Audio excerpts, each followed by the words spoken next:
اللہ وبرکاتہ۔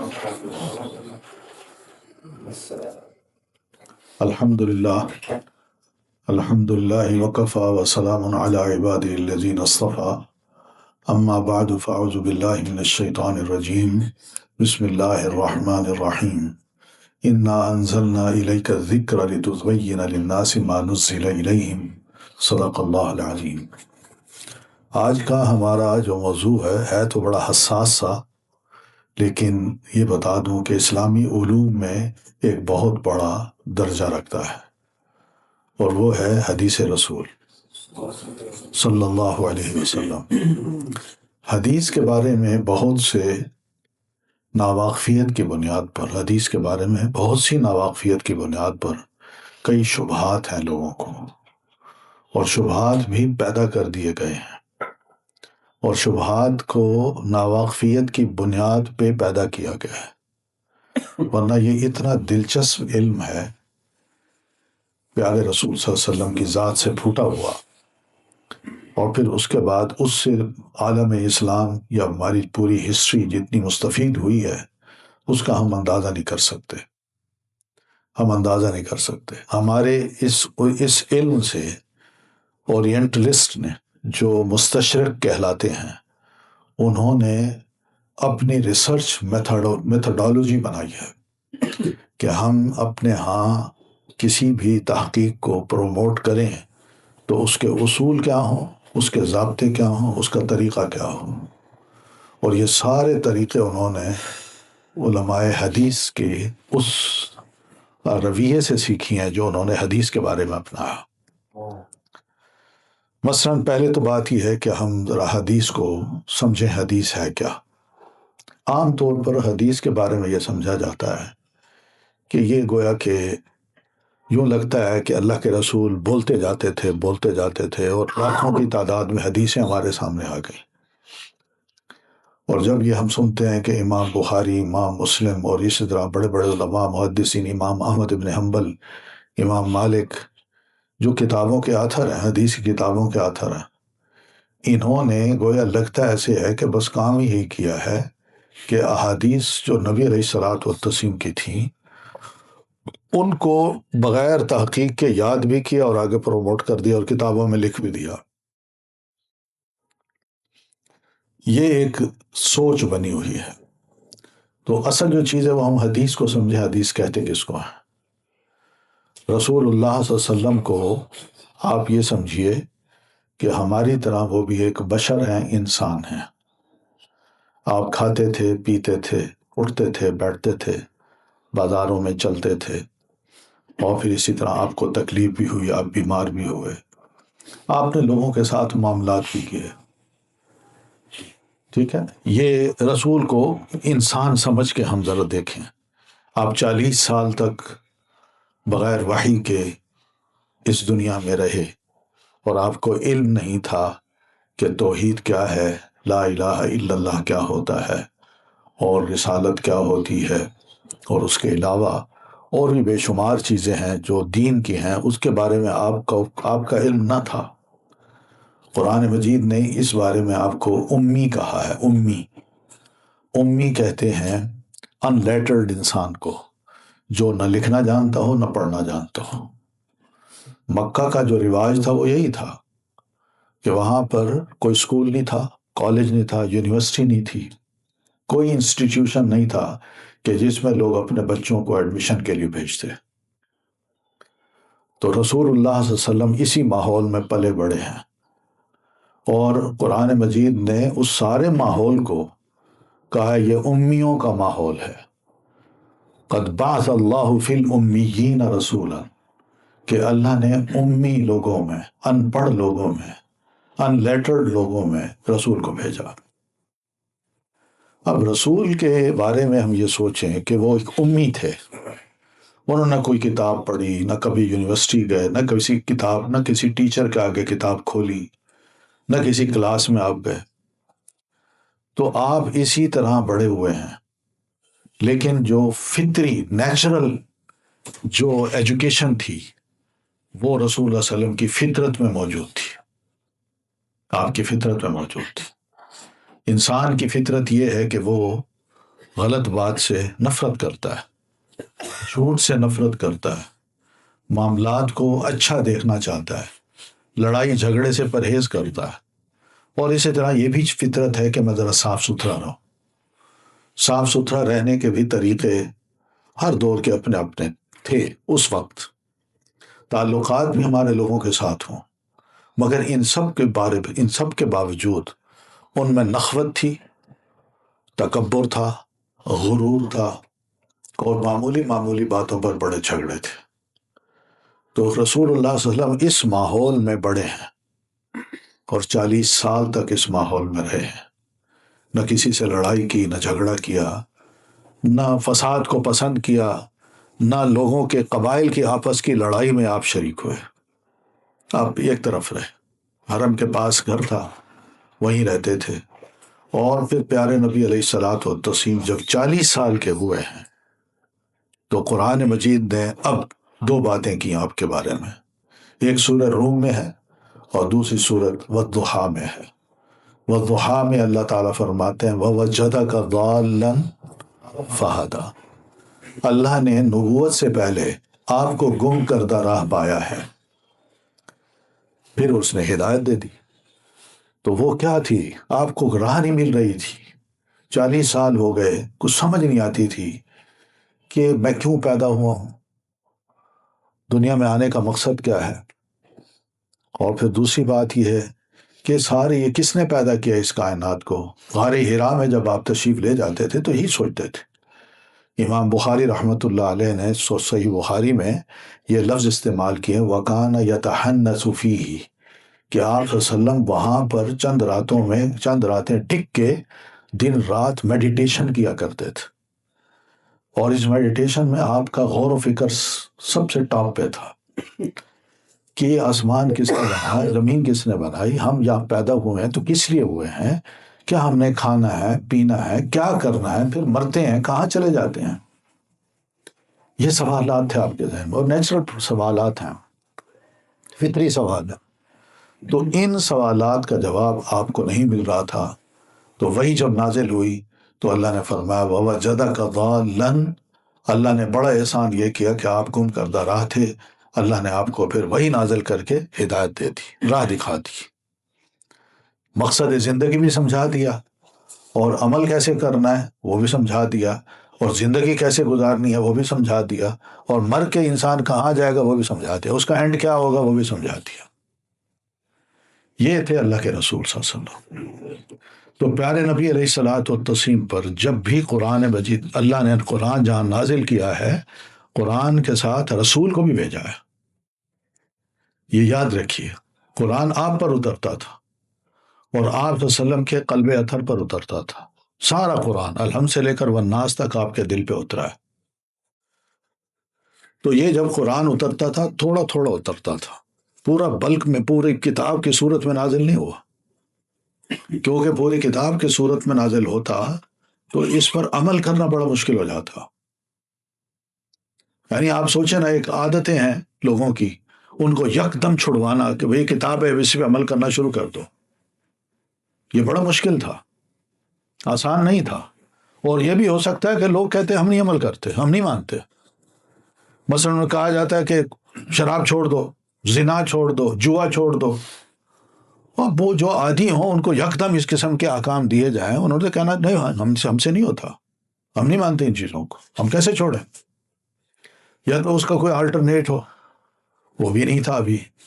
تو اس طرح کی جو چیزیں تھیں، حکمت اللہ تعالیٰ نے کی کہ ضرورت کے مطابق رسول اللہ صلی اللہ علیہ وسلم پر قرآن مجید نازل کیا، کبھی 5 آیتیں، زیادہ سے زیادہ 10 آیتیں، اور 1-2 صورتیں ایسی ہیں جو مکمل صورت میں آپ پر نازل ہوئی ہیں۔ سورۃ الانعام یہ پوری کی پوری آپ پر نازل ہوئی ہے، اور اسی طرح کوئی آخری پارے کی چند صورتیں ہیں بس۔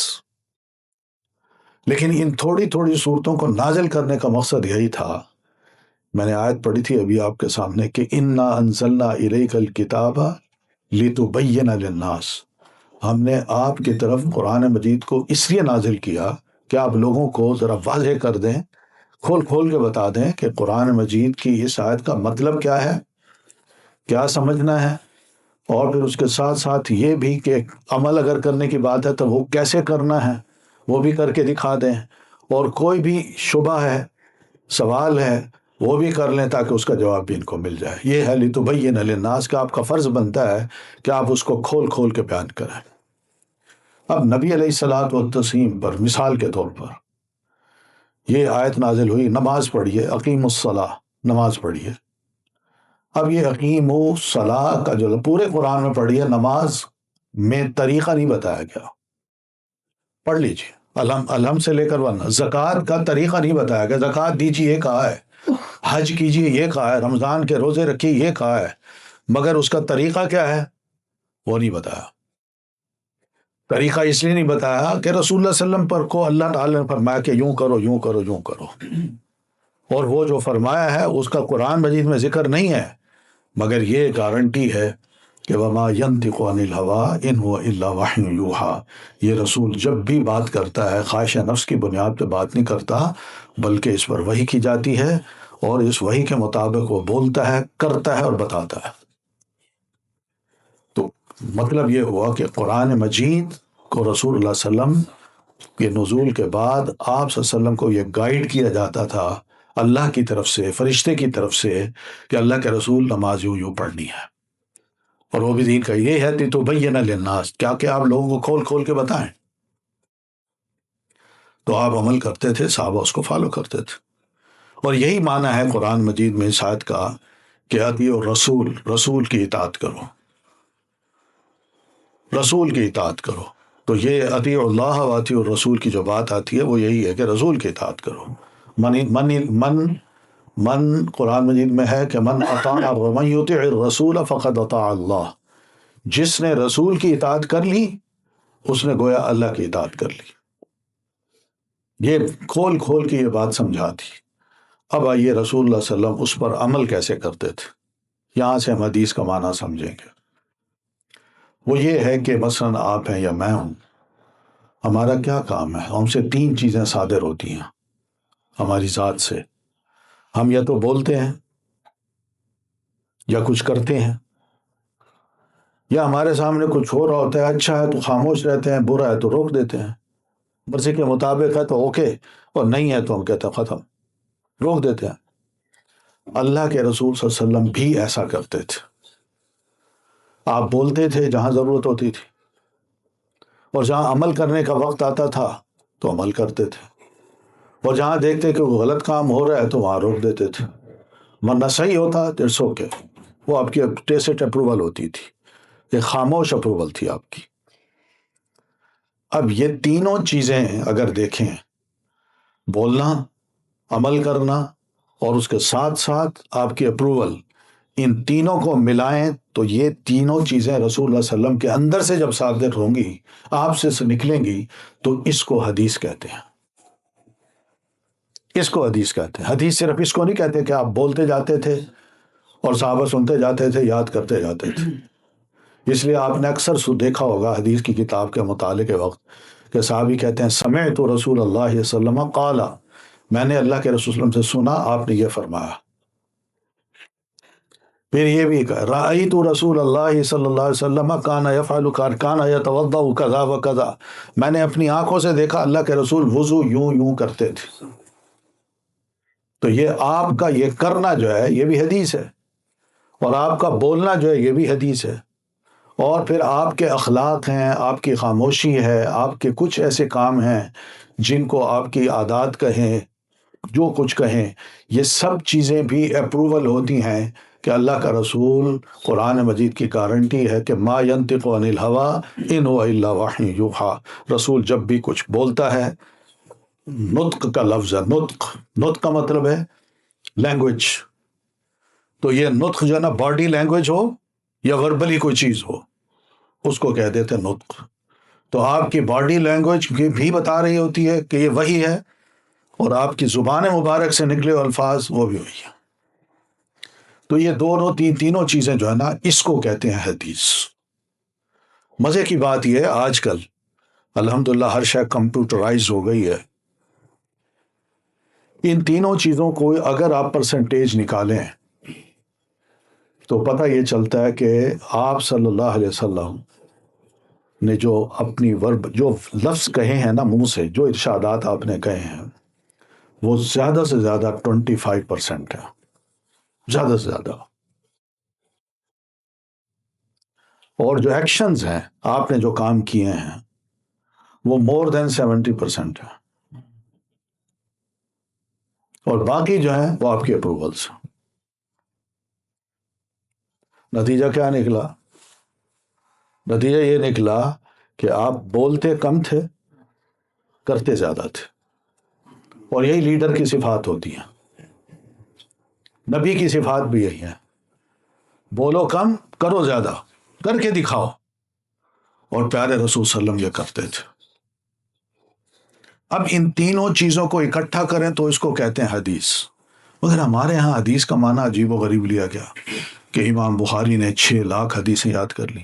لوگ یہ سمجھتے ہیں کہ شاید وہ ورڈز سے آپ کے الفاظ تھے، ان الفاظ کی بنیاد تو کہتی ہیں کیسے ممکن ہے کہ اللہ کے رسول اللہ نے 6 لاکھ حدیثیں بیان کی ہوں. یہ تو فیبریکیشن ہوئے، اس میں لوگوں نے گھڑا ہے بہت کچھ. ایک یہ کہہ دیتے ہیں. دوسرا یہ کہتے ہیں کہ مثلاً ہماری صحابہ کرام میں 2-3 صحابہ ایسے ہیں جن کو نشانہ بنایا گیا. اس میں ایک صحابی ہیں سیدنا ابو ہریرہ، اور دوسرے ہیں سیدنا انس، اور تیسرے ہیں سیدنا عبداللہ بن مسعود. یہ نبی علیہ الصلوۃ والسلام کی صحبت میں رہے،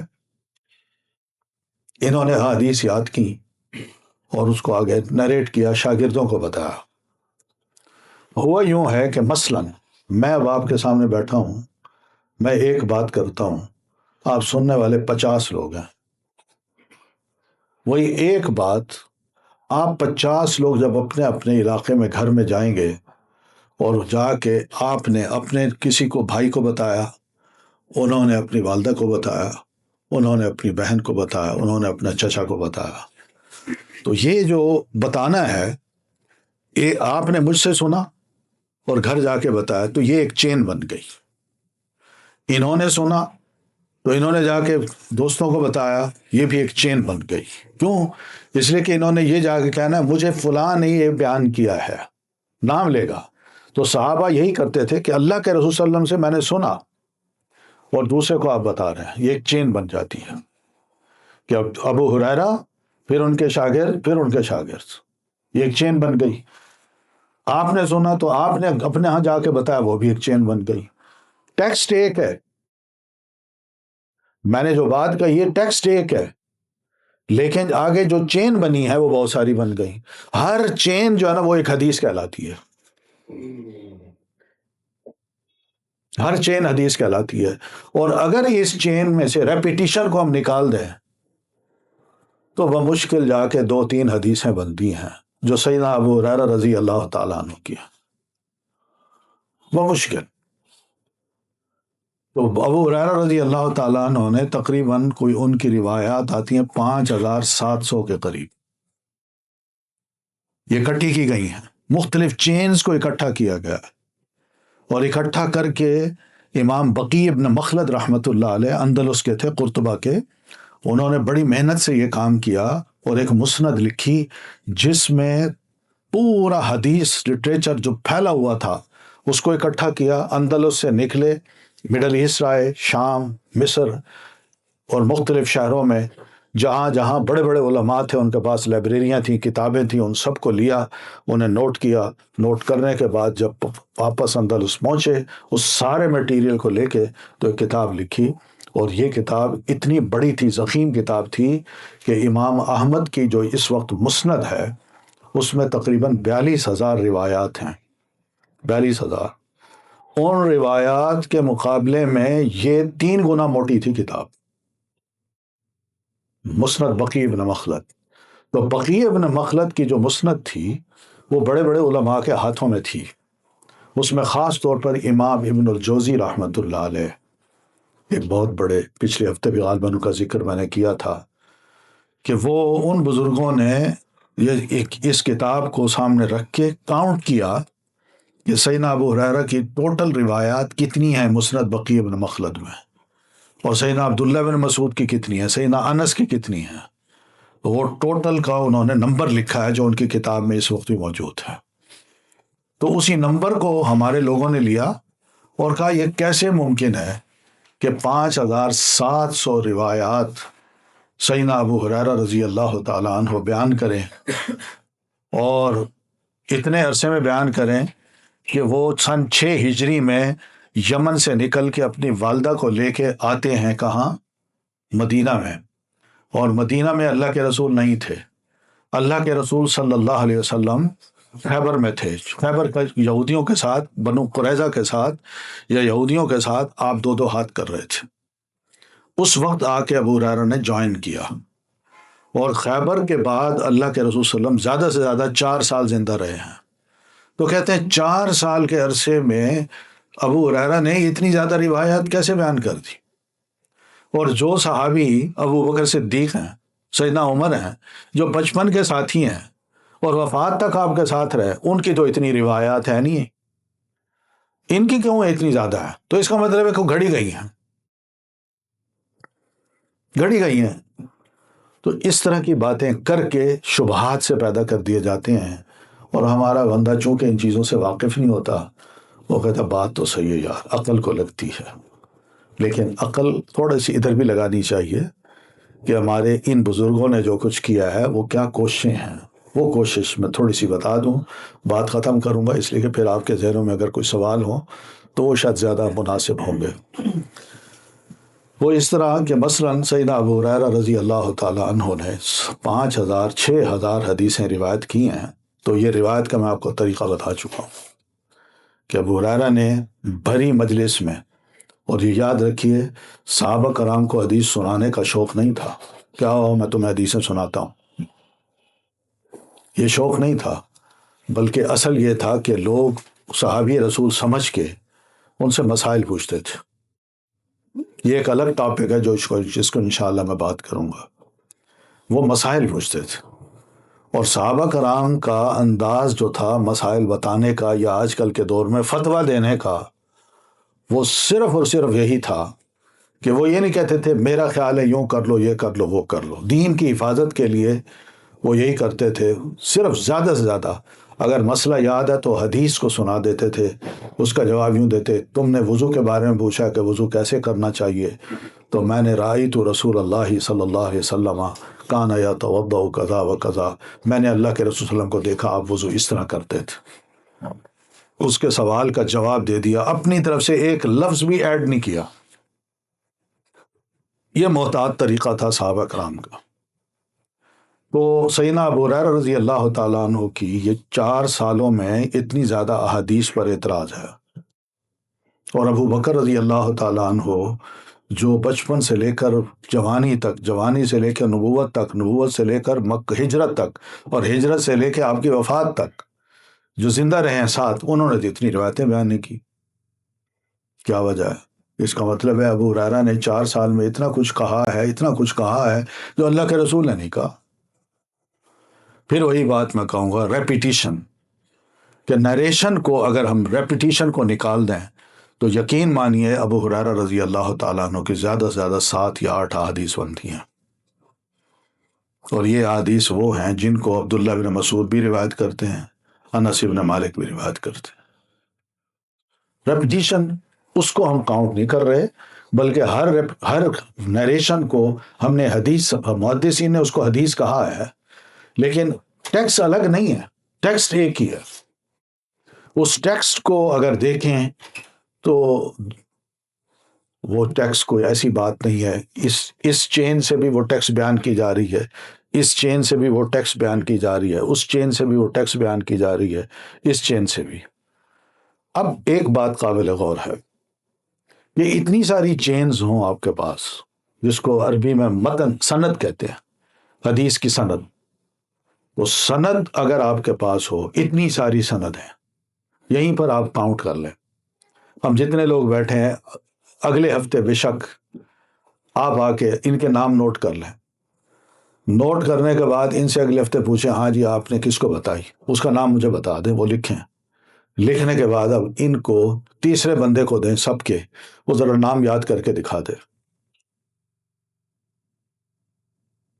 اور نام جو ہے نا ہمارے تو بڑے مختصر نام ہے نا جی، آپ کا نام کیا ہے؟ یونس، اس کا نام کیا ہے؟ یوسف۔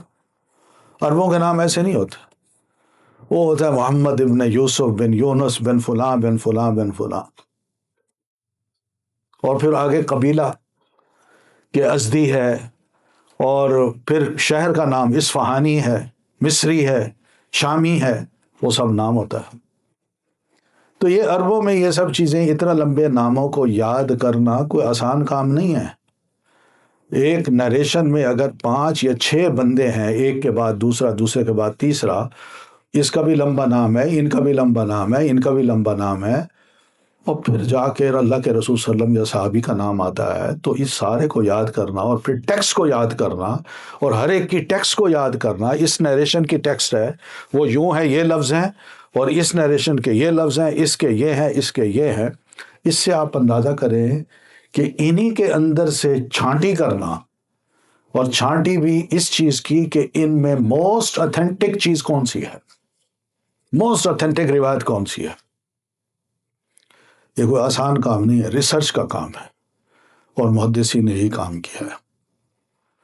ہماری اکثریت بہرحال اس علم سے اگر تھوڑا سا تعلق رکھ لینا، تو علم پڑھنے کا، علم حاصل کرنے کا، علم کو جانچنے کا ایک مزہ آ جائے، اور پتہ چل جائے کہ ہم کس طرح صحیح بات کو چھوڑتے ہیں، اور غلط باتیں ہم میں کیسے پھیلائی جاتی ہیں، اور کس طرح ہم اس کو اپناتے ہیں، اور اپنانے کے بعد ہمارے نظریات بنتے ہیں، اور نظریات کے بعد پھر ہمارے اختلافات ہوتے ہیں۔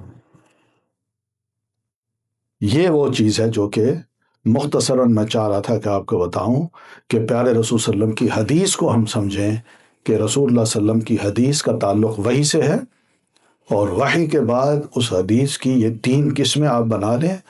ایک ورڈز ہیں، آپ کے سینگ ہیں، اور دوسرے آپ کے ایکشنز ہیں، اور تیسری آپ کے اپروولز ہیں۔ اس طرح تقسیم کر کے ہم حدیث کو دیکھیں، پرسنٹیج نکالیں، تو پرسنٹیج میں یہی پتہ چلتا ہے کہ آپ کے جو سینگز ہیں وہ بہت تھوڑے ہیں، بہت تھوڑے ہیں۔ یہ کمپیوٹر آج کی سائنس بتا رہی ہے، اور موجود ہے سب کچھ، لٹریچر موجود ہے نیٹ پہ، یعنی اس سے پتہ چل جاتا ہے کہ فیبریکیشن ہوئی کہ نہیں ہوئی۔ ہر کتاب کی روایت کو، اور حدیث جو ہوتی ہے 2 ٹکڑوں میں ہوتی ہے۔ پہلا ٹکڑا اس کا ہوتا ہے سند، چین ہوتی ہے، اور اللہ کے رسول تک جا کے پھر اگلا ٹکڑا اس کو ٹیکسٹ کہتے ہیں، جس کو متن کہہ دیتے ہیں۔ سند اور متن یہ دونوں ملتے ہیں تو حدیث بنتی ہے۔ ان میں سند کو بھی سرچ کی جاتی ہے کہ ان میں ایک ایک راوی کس پائے کا ہے، کس معیار کا ہے، اور کیا کہہ رہا ہے، کیا اس کا حافظہ، میموری کمزور تو نہیں تھی، یا خدا نہ خواستہ یہ جھوٹ تو نہیں بولتا تھا، یا اس نے جو لکھا ہوا تھا وہ دیکھ کے پڑھ رہا تھا یا زبانی پڑھ رہا تھا۔ یہ سب ایسی چیزیں ہیں، بڑی باریک باریک، انتہائی دلچسپ چیز ہے۔ میں انشاءاللہ موقع ملا تو واقعات سناؤں گا، آپ حیران ہوں گے کہ یار یہ چیزیں ہمیں بتانے والا ہی کوئی نہیں ہے۔ امام بخاری رحمۃ اللہ علیہ ہوں، یا امام کیا نام مسلم رحمۃ اللہ علیہ، ان کے ایک استاد ہیں، یہ بیچارے بڑی محنت کر کے، بہت محنت کر کے، مختلف شہروں سے بڑے بڑے سینئر ٹیچر سے مل کے ان کی احادیث لکھ کے، یاد بھی کی، لکھا بھی صحیح، اور لکھ کے بے شمار شاگردوں کو سنا کے، مختلف شہروں میں سناتے بھی تھے، اسٹوڈنٹس ان سے سنتے تھے۔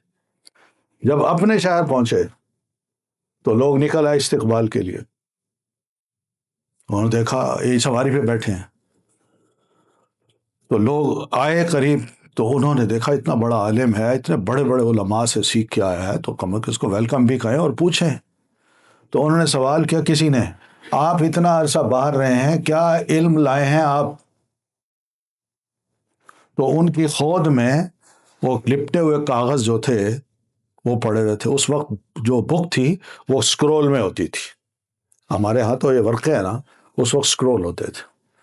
تو انہوں نے کیا کیا، اس خود سے وہ سکرول نکالے اور یوں کر کے لوگوں کو دکھایا کہ یہ وہ علم ہے جو میں لے کے آیا ہوں، اور انشاءاللہ آپ کو پڑھاؤں گا۔ وہ یوں کر رہے ہیں، اتنے میں ہوا کا جھونکا آیا بڑا تیز، اور ان کے ہاتھ سے وہ نکلا، اور پاس ہی کنواں تھا اس میں چلا گیا۔ اب اندازہ کریں کیا حال ہوا ہوگا ان کا اور ان کے شاگردوں کا۔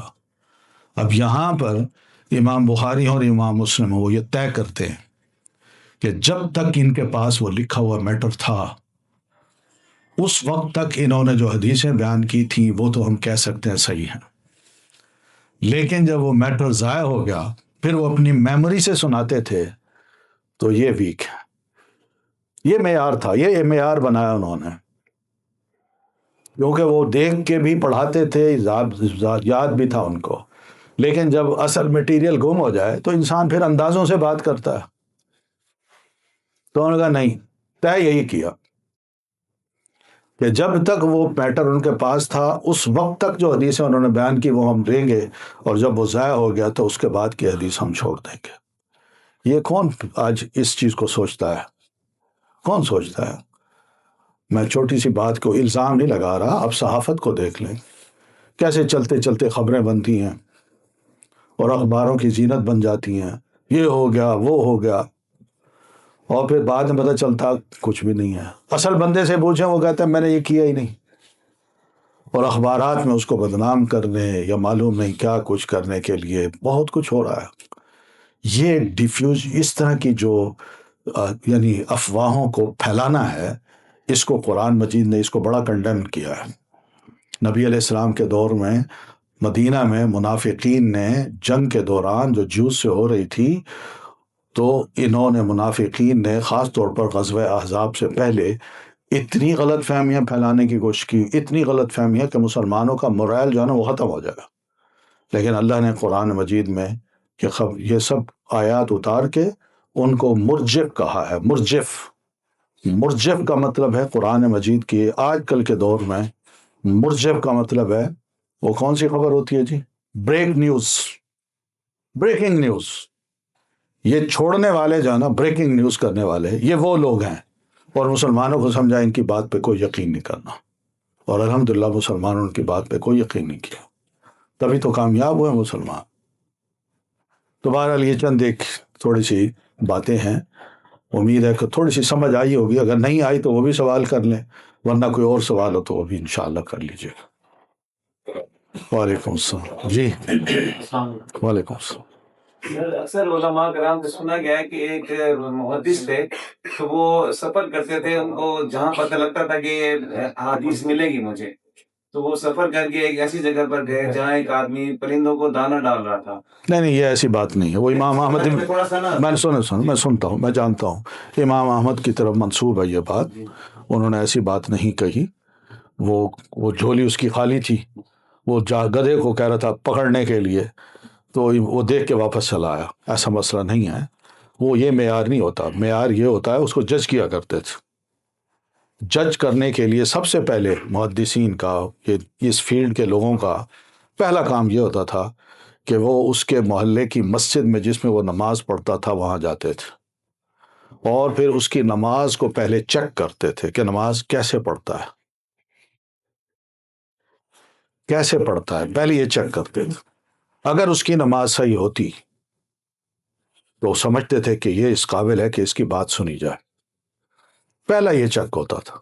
پھر دوسرا یہ چیک ہوتا تھا کہ اس کی جو امتحان لیتے تھے ہلکا پھلکا، آپ نے یہ حدیث بیان کی کہاں تو اس نے غلط پڑھ لی، وہاں سے چیک ہو جاتا تھا کہ ہاں یا نہ، وہ کہتا میں نے یوں بیان نہیں کی، یوں کیا، تو اس سے چیک ہو جاتا تھا۔ پھر اس کی حدیث سنتے تھے اور پھر اپنی کتاب میں لکھتے تھے۔ تو واقعات ہیں، انشاءاللہ وقت کے ساتھ ساتھ سناؤں گا انشاءاللہ۔ ایک حسن حدیث کہتے ہیں، ایک معتدل اور ایک ضعیف، ان میں کیا فرق؟ یہ علوم الحدیث، حدیث سائنسز کی ٹرمینالوجی ہے، ٹھیک ہے، ایک صحیح، ایک ضعیف اور ایک حسن۔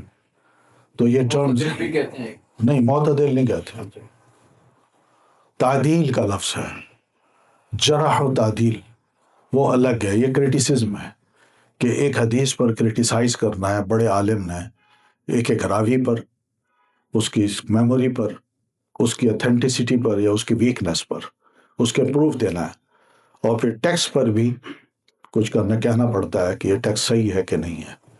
تو یہ سارا تنقید کا جو معاملہ ہے یہ الگ سائنس ہے جس کو علم الجرح و تعدیل کہتے ہیں۔ تو وہ الگ ہے ایک. ٹھیک ہے جی ہاں جی. مقصد یہ جو ہے احادیث میں وہ جس طرح انہوں نے کہا جی ضعیف میں کچھ ہیں، وہ جو احادیث جو ہے یعنی اس کی کوانٹیفیکیشن اگر زیادہ ہو جائے ضعیف کی تو مختلف علماء کرام کا مختلف یعنی وہ ہے یعنی پوائنٹ آف ویو ہے. وہ کہتے ہیں کہ جی یہ اگر شب برات سے یا شب معراج سے ریلیٹڈ میں ایگزامپل دے رہا تھا کہ اس میں وہ کہتے ہیں جی یہ ضعیف احادیث بہت زیادہ ہے تو اس لیے ہم ان کو پھر جو ہے اکٹھا کریں. وہ ہم وہ کہتے ہیں کہ ٹھیک ہے جی یہ بہت سارے لوگوں نے کی وہ مضبوط ہو جاتی ہے. ہاں مضبوط ہو جاتی ہے. یہ اس درجے تک پہنچ جاتی ہے. ایک اس کا بتا دیں یہ کیا ہے. اور سیکنڈلی وہ ترک جو ہوتے ہیں یہ ترک کیا ہوتا ہے یعنی وہ کہتے ہیں جی اس احادیث کا کہیں ایجپٹ ترک. ہاں ترک یہ کیا ہوتا ہے وہ کیا ہے؟ ہاں ترک کہتے ہیں وہی جو میں نے آپ کو بتایا نا ٹیکسٹ ایک ہے اس کا ایک سند یہ ہے ٹھیک یہ ایک طریقہ بن گیا اور ایک سند یہ ہے یہ ایک طریقہ بن گیا یہ ایک سند ہے اس کو ترک کہتے ہیں. ٹھیک. اور باقی رہا یہ کہ ضعیف حدیث بہت سی اکٹھی ہو جائیں تو وہ کیا ہو جاتی ہیں اسٹرانگ ہو جاتی ہیں ایک دوسرے کو اسٹرانگ کرتی ہیں. اب شعبان کی آپ نے بات کی ہے تو میں آپ کو اتنا بتا دوں ہمارے ہاں شعبان کے بارے میں پہلی بات تو یہ کی جاتی ہے کہ قرآن مجید کی سورۃ دخان میں یہ آیت ہے جس کا مطلب ہے انا انزلناہ فی لیلۃ مبارکۃ ہم نے اس کو بڑی مبارک رات میں نازل کیا. اور وہ مبارک رات اپنی طرف سے ضعیف حدیث سے وہ کہتے ہیں اس سے مراد کیا ہے شب برات ہے رمضان کی 15 رات ہے وہ کہتے ہیں یہ ہے. تو اگر اس کو مزید تحقیق کریں تو قرآن مجید کی سورۃ انا انزلناہ فی لیلۃ القدر میں اللہ نے اس کی مزید وضاحت کی ہے. اصول یہ ہے کہ قرآن مجید کی ایک بات اگر کہیں سمجھ نہ آ رہی ہو تو وہی بات اگر کسی اور مقام پہ اللہ تعالیٰ نے بیان کی ہے تو وہاں سمجھ آ جائے گی. وہ دیکھیے جیسے یہاں اب ہم کہتے ہیں لفظ یہ ہے انا انزلناہ ہم نے اس قرآن مجید کو اتارا فی لیلۃ مبارکۃ ایک بڑی مبارک رات میں. اب یہ مبارک رات کون سی ہے میں نہیں جھگڑتا آپ بھی نہ جھگڑیں شعبان کو نہ لیں کسی کو نہ لیں آپ یہ پوچھیں قرآن مجید سے وہی آپ بتائیں انا انزلناہ بالکل وہی لفظ ہے فی لیلۃ القدر کہ ہم نے اس قرآن مجید کو لیلۃ القدر میں اتارا. اور لیلۃ القدر کب آتی ہے شعبان میں آتی ہے رمضان میں آتی ہے نا. اور رمضان کے بھی آخری عشرے میں اور آخری عشرے میں بھی طاق راتوں میں 21 23 25 27 یا 29 ان راتوں میں شب کون سی ہوتی ہے قدر ہوتی ہے. تو اس کو کہا گیا ہے لیلۃ مبارکہ. ہم نے اس کو جا کے ایک فیبریکیٹڈ روایت ہے یا بالکل ویک ہے اس سے معنی لینا پسند کیا ہے. لیکن قرآن مجید کی تصدیق یا قرآن مجید کا یہی معنی قرآن مجید کی ایک سورت کی آیت کر رہی ہے اس کو ہم پسند نہیں کر پا رہے. تو یہاں سے ایک بات پتہ چلی کہ یہ ضعیف ہے روایت. اور پھر جتنی روایات ضعیف ہوں تو ان ضعیف لوگوں کے ملنے سے یہ کیسے ممکن ہے کہ وہ حدیث سٹرانگ ہو جائے. وہ تو ضعیف ہیں وہ تو اسی لیول کے ہیں. بلکہ یوں سمجھیے کہ ہر لیول پہ اگر ایک جیسے لوگ ہیں تو یہ تو سارے گئے گزرے ہیں. ان میں کوئی بندہ بھی ایسا نہیں نکلا کہ کم از کم صحیح حدیث کو تلاش کر لیتا. تو اس لیے قرآن مجید کی آیت کے ذریعے سے بھی اس کو سمجھیں اس کا معنی مفہوم کیا ہے. اور پھر دیگر جو ویک احادیث جتنی بھی ہیں وہ ویک ہیں. یہ ایک اصول ہے کہ ویک حدیث پر عمل نہیں کرنا. اگر حسن حدیث ہو اگر حسن حدیث کے علاوہ صحیح حدیث ہے تو پھر صحیح حدیث کو پہلے ماننا ہے حسن کو چھوڑ دینا ہے اور ضعیف کو چھوڑ دینا ہے. لیولز ہیں مراتب ہیں. تو ان مراتب کو ہم نے سامنے رکھ کے آگے چلنا ہے کہ سب سے پہلے موسٹ اتھینٹک جس کو ہم کہتے ہیں متفق علیہ یعنی ایسی روایت جس کو امام بخاری اور امام مسلم نے روایت کیا ہو ایگریڈ ہوں. پہلی روایت وہ ہے. پہلے اس کو ٹاپ پہ رکھنا ہے. اگر وہ ملتی ہے تو اٹس اوکے ورنہ صحیح بخاری کو دیکھنا ہے. اگر اس میں نہیں ہے تو صحیح مسلم کو دیکھنا ہے. اگر اس میں نہیں ہے تو باقی کتابوں میں دیکھنا ہے. تو یہ کتابوں کے بھی لیولز بنائے ہیں محدثین علماء نے اور احادیث کے بھی لیولز بنائے ہیں. نیچے سے شروع نہیں ہونا. پہلے ضعیف کو لیں پھر حسن کو لیں پھر صحیح کو دیکھیں. یا پہلے ایسی گئی گزری چوتھے نمبر کی کتاب ہے چوتھے لیول کی پہلے اس کتاب کو ہم پڑھیں اور اس کے مسئلے کو لیں. پھر اس سے اپر لیول جو ہے کسی کتاب کا وہ چھوڑ دیں اور اس سے اپر ہے اس کو بھی چھوڑ دیں اور جو ہائیسٹ ہے اس کو بھی چھوڑ دیں. یہ کوئی سمجھداری کی دلیل نہیں ہے، یہ کمزور دلائل ہیں جن کو ہم پروف کرنے کی کوشش کرتے ہیں اور بتاتے ہیں۔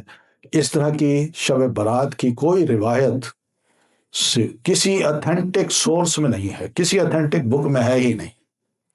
چوتھے لیول کی کتابیں جو ہے نا، جو انتہائی لیول یعنی جس میں زیادہ تر مور دین 90% روایات یا ضعیف ہیں یا موضوع ہیں، ان کو ہم لے لیں تو یہ ٹھیک طریقہ نہیں ہے۔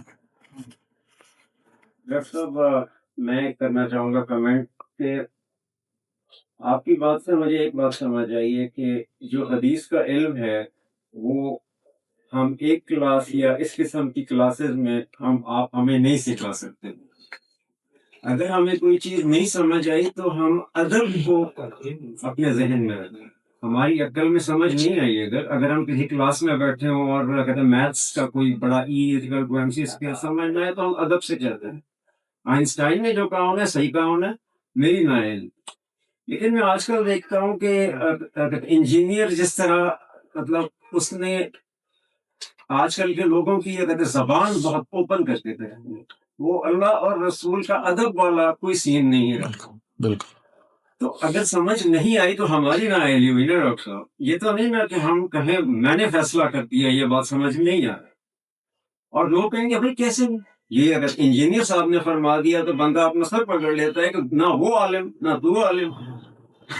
بالکل بات صحیح ہے آپ کی، اور یہ بہرحال طریقہ مناسب نہیں ہے کہ صحابی کے بارے میں صحابی نے کہا اور چھوٹا کوئی بندہ اس نے فرمایا، یہ فرمایا اور کہا میں بڑا فرق ہے۔ بھائی صحابی کے بارے میں اس کے ادب ملحوظ رکھتے ہوئے کہنا چاہیے کہ صحابی نے فرمایا، اور اس سے کم لیول کا بندہ ہے امت کا کوئی بڑے سے بڑا عالم بھی ہو تو اس کے لیے اگر ہم کہہ دیں اس نے کہا تو کوئی حرج نہیں ہے، لیکن صحابی کو نیچے لا کے اور اپنے چاہنے والے کو اوپر کر کے اور اس کے لیے ادب کے الفاظ بول کے، یہ میرا خیال ہے مناسب نہیں طریقہ۔ اور علمی جو انداز ہے اس کو اپنانا چاہیے، اور علمی انداز یہی ہے کہ ہم ذرا تھوڑا سا صحابہ کرام کو پڑھیں، وہ نبی علیہ الصلوۃ والتسلیم کے ساتھ کس طرح پیش آتے تھے۔ آپ کو یاد ہوگا تو منع کر دیا گیا تھا نا کہ آپ کی مجلس میں بیٹھ کے آواز بھی اونچی نہیں کرنی، اگر کی تو تمہارے سارے اعمال برباد کر دوں گا۔ اور اس مجلس کے بارے میں علماء کا کہنا یہی ہے کہ جہاں کہیں بھی اللہ کے رسول صلی اللہ علیہ وسلم کی احادیث کو پڑھایا جا رہا ہو اور سکھایا جا رہا ہو تو وہاں پر بھی اسی ادب کو ملحوظ رکھنا ہے۔ وہاں پر ایسا کام نہیں کرنا کہ حدیث کی موجودگی میں میری آواز اونچی ہو جائے، کیونکہ یہ حدیث جو حدیث لفظ رسول ہے، میں اس کی توہین کر رہا ہوں، اس کی طرف متوجہ نہیں دے رہا اور اپنے آپ کو بڑا سمجھ رہا ہوں۔ تو اس طرح کی جو صورتحال ہے قرآن مجید نے واضح کی ہے، اس کو ہمیں دیکھنا چاہیے، اور جوش میں آ کے ایسی باتیں کرنا تو اس کے نتائج بہرحال جو ہوں گے وہ ہم سب جانتے ہیں کیا نکل سکتے ہیں، جیسے آپ نے فرمایا۔ اچھا، میرے اس حوالے سے ڈاکٹر صاحب ایک کوشچن ہے کہ جیسے آپ نے بتایا کہ متن جو ہے وہ مختلف ایک ہی متن مختلف کتابوں میں صحیح بخاری میں صحیح مسلم میں ہو سکتا ہے، اور جو اس کی اتھینٹسٹی ہے یا جو اس کی ایک سند ہے وہ مختلف روایات سے چلی آ رہی، تو ایک حدیث صحیح بخاری میں بھی ہے صحیح مسلم میں بھی ہے۔ اگر میرے جیسا بندہ جس کے پاس لمیٹڈ ٹائم ہے اور میں صحیح بخاری یا صحیح مسلم سے کوئی نہیں پڑھ سکتا، تو کوئی ایسی بک بھی بعد میں کسی نے کاوش کی ہوگی کہ جس میں وہ متن ایک ہوگا اور اس کی جو بھی سند ہوگی تو وہ ایک متن کی حدیث اور پھر دوسرے متن کی حدیث، اس طرح سے ایک اختصار کے ساتھ کوئی مجموعہ ہے جس کو میں کم وقت میں پڑھ کے اپنے آپ کو۔ اس میں مجموعہ نہیں، نیٹ پہ موجود ہے۔ آپ یوں کریں، مثلاً آپ کہیں کہ المسلم من سلم المسلمون من لسانی، المسلم من لکھ کے نا آپ ذرا لکھیں تو وہ آپ کے سامنے ویب سائٹ آ جائیں گی، کوئی ایک آدھ ویب سائٹ کو آپ کلک کریں تو اس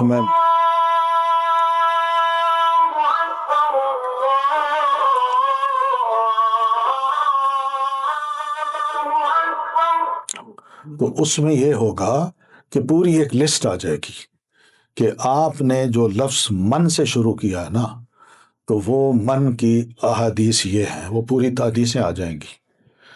تو پھر آپ کو یہ پتہ چل جائے گا کہ ایک ہی ٹیکسٹ کی جو مختلف احادیث ہیں یا مختلف کتابوں میں وہ کہاں کہاں ہیں، وہ کتابوں کے نام بھی ہوتا ہے، رسی حدیث نمبر بھی لکھی ہوتی ہے، وہ سب موجود ہے. اب تو آسان ہے انشاءاللہ. اچھا، کوئی ایسی بک نہیں ہے کہ میں جو بھی احادیث کا اختصار ہے، تخلیص ہے، اور ایک متن کی ایک حدیث جو ہے وہ سب جگہ اکٹھے، مطلب صرف ایک متن کی ایک ہی حدیث ہو، پھر دوسرا اس کا سبجیکٹ ہو، یا تیسری حدیث ہو، چوتھی حدیث ہو.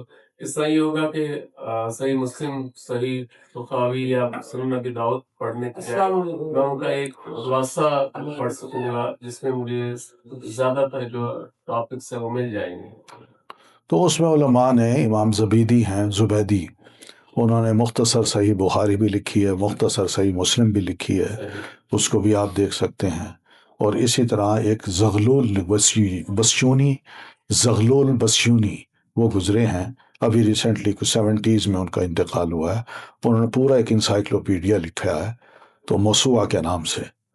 تو وہ موسوعہ آپ اگر مل جائے، 9-10 جلدیں ہیں اس کی، تو اس میں بھی پوری فہرست کے ساتھ یہ ملتا ہے، پوری احادیث، اس کے چھوٹے چھوٹے ٹکڑے. اور امام ابن حجر اسقلانی نے اس سے پہلے یہی کام کیا ہے کہ حدیث کے 2-3 پہلے لفظ لے کے نا اس کی پوری لسٹ دے دی ہے. وہ اطراف مجموعات ہو، اطراف الحدیث کے نام سے معروف ہے. پھر اسی طرح شیخ البانی رحمۃ اللہ علیہ کا جو وہ تھا، جو انسائکلوپیڈیا ہے، اب اس کو ترتیب سے ایڈٹ کر کے ترتیب سے لکھ دیا گیا ہے اور پرنٹ بھی کر دیا گیا ہے، تو وہ بھی مل جائے گا انشاءاللہ. جی جو میں کہ وہ ان کو پوچھے بخاری مسلم کا وہ اللؤلؤ والمرجان فواد عبد الواقع، ہاں وہ بھی ہے. اللؤلؤ والمرجان ہے، عمدۃ الاحکام ہے امام عبد الغنی المقدسی کی. یہ 2 کتابیں بڑی اچھی ہیں، ان کو بھی آپ دیکھ سکتے ہیں انشاءاللہ. تیزی سے سارا مطالعہ کر سکتے ہیں. یہ ڈاکٹر صاحب متفقہ علیہ والی جو ہے وہ کہیں اسی طرح کسی ہاں یہی کتاب ہے، یہی ہے. یہی کتاب اللؤلؤ والمرجان. اور دوسرا عمدۃ الاحکام، امام ابن عبد الغنی المقدسی، ان کی کتاب ہے. میں آج کل یہاں ہمارے ہاں الہدا کی ایک کلاس ہو رہی ہے لیڈیز کی، مردوں کے نہیں، اور مردوں کا آنا منع ہے وہاں. تو میں وہ لیڈیز ماشاء اللہ 1200 کے قریب، 1500 کے قریب لیڈیز آتی ہیں لیڈیز کلب میں. تو روزانہ ان کی کلاس ہو رہی ہے، تو اس کلاس میں میں یہی کتاب عمدۃ الاحکام پڑھا رہا ہوں. تو الحمدللہ اس سے بڑا فائدہ ہو رہا ہے بچیوں کو، خواتین کو. تو بڑی اچھی دلچسپ کتاب ہے. موقع ملے تو اس کا ٹرانسلیشن بھی ہو گیا اردو میں بھی، انگلش میں بھی. اگر موقع ملے تو وہ بھی آپ لے سکتے ہیں، پڑھ سکتے ہیں. اگر کتابیں خریدنی ہیں تو لیڈیز کلب میں آپ صبح آ جائیں تو 10 بجے کے قریب. تو آپ جو ہی گزریں گے نا، گیٹ کراس کریں گے تو ادھر بائیں ہاتھ پہ آپ کے پورے سٹال کی ایک لائن لگی ہے، مختلف سٹالز کی. تو اس میں کتابیں موجود ہیں، اور الحمدللہ کوئی پرافٹ نہیں ہے، بلکہ پرافٹ اینڈ لاس پہ وہ کتابیں دی جا رہی ہیں تاکہ لوگ زیادہ سے زیادہ ان کتابوں کو پڑھیں. تو آپ کو موقع ملے تو وہ کتابیں خریدیں. جی ڈاکٹر صاحب، ہم جاننا چاہتے ہیں کہ میرے 3-4 دوست تھے، ان سے محفل لگی ہماری، تو انہیں کے یہی الفاظ تھے، اور سن کے کافی افسوس ہوا مجھے کہ وہ باشعور تھے یا شعور نہیں تھا ان کو، کافی افسوس ہوا مجھے. تو وہ کہتے ہیں کہ خیال کرنا کہ الہدا کے بچوں سے شادی نہ کرنا، اس کا کیا حساب پیچھے؟ کیا کہا؟ الہدا کے بچوں سے شادی کبھی بھی نہ کرنا، جو الہدا میں پڑھی ہیں ان سے شادی نہ کرنا. تو نہ کریں، کوئی بات نہیں، یہ تو بات ہے، نہ کریں. اور بچیاں بہت ہیں، ان سے کر لیں. ہم تو ان کے لیے دعا کریں گے کہ اچھی لڑکی ان کو ملے، شادی کر لیں. کافی سمجھایا جی، لیکن کافی سارا یہ پائے. کوئی بات کوئی بات اصل یہ ہے کہ یہ بچیاں دین پڑھ کے جب شادی کرتی ہیں نا، تو اپنے میاں کو ذرا کوشش کرتی ہیں میں صحیح ٹریک پہ لاؤں، اور میاں نہیں چاہتا، اس لیے وہ کہتے ہیں خدا کے نہیں، اور کچھ نہیں. جی ایک سوال پوچھنا چاہوں گا، تھوڑا سا ریلیٹڈ ہے. جو دوسرے انبیاء کرام کو کہا جاتا ہے کہ نماز پڑھو، اور آپ صلی اللہ علیہ وآلہ وسلم کی نماز جو ہم پڑھ رہے ہیں، اس میں کیا ڈفرینس ہے آپس میں؟ دیکھیں، شریعت جو ہے نا وہ حالات کے مطابق اللہ تعالیٰ نے نازل کی ہے اپنے وقت کے انبیاء کرام پر.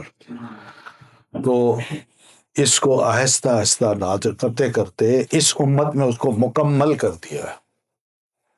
مثلاً سیدنا موسیٰ علیہ السلام کے دور میں نماز کی بات تھی، مگر موسیٰ علیہ السلام کے دور میں 2 نمازیں ہوتی تھی، صبح اور شام کی بس، لیکن ہماری امت میں 5 نمازیں کر دی گئی۔ سر اس کا طریقہ کار کیا تھا نماز کا؟ طریقہ یہی، رکوع بھی تھا، سجدہ بھی تھا، قیام بھی تھا۔ پڑھا ہے نا آپ نے، یا مریم اقنتی لربک وارکعی مع واسجدی وارکعی مع الراکعین، کہ مریم تم بھی کیا کرو، سجدہ کرو، رکوع کرو، رکوع کرنے والوں کے ساتھ۔ یعنی اس وقت بھی عورتوں کو حکم تھا کہ باجماعت نماز مردوں کے ساتھ پڑھ لیں، پیچھے سب بنائیں، آگے مرد ہوں بس۔ سر التحیات کی کیا پوزیشن تھی؟ یہ اب ہر بات کو نہ پوچھیں، اور میرے کہ اس میں ان کے دور کی جو زبان تھی نا، وہ عربی زبان نہیں تھی۔ پوزیشن یہ تھی کہ دعائیں تھیں جو ان کی زبان میں، ہیبرو جو ہے نا یہ زبان تھی تورات کی، اور سریانی جو تھی یہ زبان تھی کس کی؟ انجیل کی، سیریک زبان، سیرین زبان۔ تو یہ 2 زبانیں میں، ان 2 زبانوں میں یہ کتابیں اتری ہیں، اور ان کتابوں کے میں جو دعائیں یا اذکار تھے وہ انہی زبانوں میں ان لوگوں کو کہا گیا کہ اس کو یاد کرو، پڑھو اور اس کی عبادت کا راستہ بناؤ۔ ہمارے دور میں عربی ہے، اور یہ فار ایور ہے، ہمیشہ کے لیے، قیامت تک کے لیے۔ امت کو بتا دیا کہ بھئی یہ بڑے خوبصورت لفظ ہیں، خوبصورت دعائیں ہیں، اس سے بہتر نہ کوئی بیان کر سکتا ہے، اور نہ کوئی اس انداز سے بہتر کوئی انداز ہو سکتا ہے، بس۔ جی سر جو بھائی کا سوال تھا کہ جو مختلف اسناد سے متن ریپیٹ ہو رہا ہوتا ہے، اس کی ایک بک ڈاکٹر ذاکر نائک سے میں نے 3 سال پہلے تقریباً سنا تھا، جامع کامل کے نام کی کتاب ہے، کیا وہ پبلش ہو چکی ہے؟ کیونکہ انہوں نے کہا تھا کہ عنقریب وہ ہونے والی ہے، جس سے صحت سے تھا کہ ساری احادیث جو مختلف اسناد سے جن کا متن ریپیٹ ہو رہا ہے وہ ایک ٹائم، سنگل ٹائم میں، سنگل نیریشن کے ساتھ وہ اس میں لسٹڈ ہوں گی، اور ساری احادیث میں صحت سے تک۔ جی، یہ بڑا عرصہ پہلے یہ کتاب شائع ہو گئی ہے، الجامع الکامل۔ انڈیا کے ایک پروفیسر تھے، ڈاکٹر مصطفیٰ اعظمی، عبد الرحمن، ہاں عبد الرحمن نام تھا، شور۔ اچھا، تو یہ بزرگ تھے، ہندو تھے، اللہ نے ان کو ہدایت دی، مدینہ آئے اور وہاں مدینہ یونیورسٹی میں پڑھے، ماسٹر کیا، ڈاکٹریٹ کی، اور پھر انہوں نے، اللہ نے کیا کیا کہ ان سعودیوں کو خیال آیا کہ کام کا بندہ ہے، انہوں نے ان کو سعودی سٹیزن شپ دے دی، تو وہیں بیٹھ کے مدینہ یونیورسٹی میں پڑھایا بھی سے انہوں نے بڑا عرصہ۔ یہ ساری تحقیق کی، یہ کتاب اب میرے خیال میرے پاس ہے، لیکن 3-4 سال پہلے کی یہ کتاب ہے۔ وہ ریکمینڈیڈ ہے نا اس کے؟ ہاں ٹھیک ہے، بہت اچھا، ضیاء الرحمان اعظم، ہاں گڈ گڈ، یہ تحقیق ہوتی ہے نا۔ پاکستان سے بھی شائع شدہ، ہاں پاکستان سے بھی شائع شدہ۔ جی جی، پاکستان سے شائع ہوئی ہے، جی بالکل۔ ایک کتاب ہے، اس کا ذکر نہیں کیا جا رہا، مشکات المصابیح، وہ بھی اسی طرح کی کتاب ہے۔ کیا سوال، کیا ذرا سوال سنیں۔